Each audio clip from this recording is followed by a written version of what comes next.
masters, and she's here today to help us make sure that we get the grilling right. So, Kaycee, welcome. We're glad you're here. Thanks so much for having us. Yeah, now, first question. What is the biggest mistake people make when it comes to grilling? The biggest mistake is saucing too early, and I'll tell you why. You want to sauce probably the last minute and 30 seconds. Otherwise, there's sugars that are built into that barbecue sauce, and they will burn on the grill. And so you'll get a burn and a char that isn't so tasty. I see. Okay, so now, you were talking, and one of the chef terms they use now is this flavor profile, and that's what you were talking about earlier. What is it that you're doing now to sort of enhance the flavor and really get things out on the barbecue grill and with some different ideas?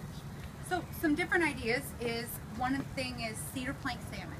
So you're going to get a great flavor, just the salmon itself on the grill, but then when you add a cedar plank to it, you get the smokiness from the cedar coming up, and it adds a completely different flavor to it. It's really delicious.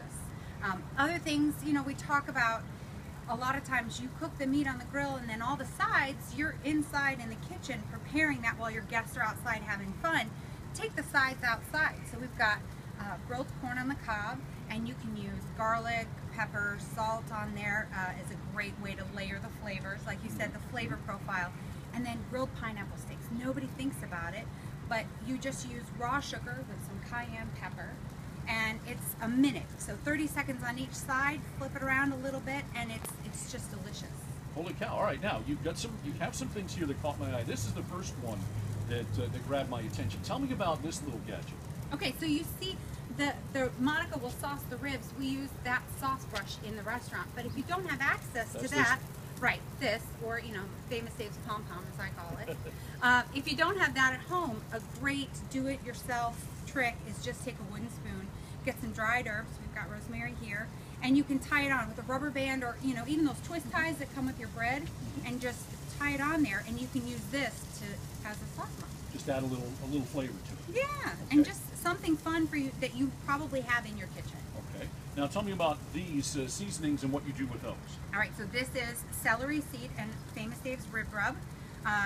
It's not a secret. The ingredients are right on the bottle, but you can get these at any Famous Dave's.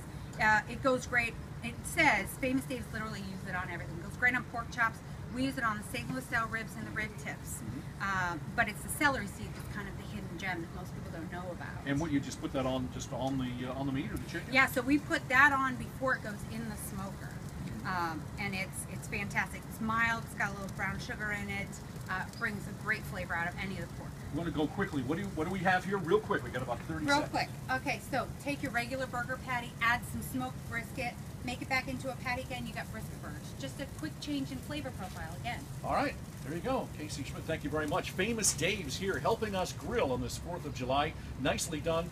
The crew is ready to jump on the table. Thanks for coming out. Thanks for having us.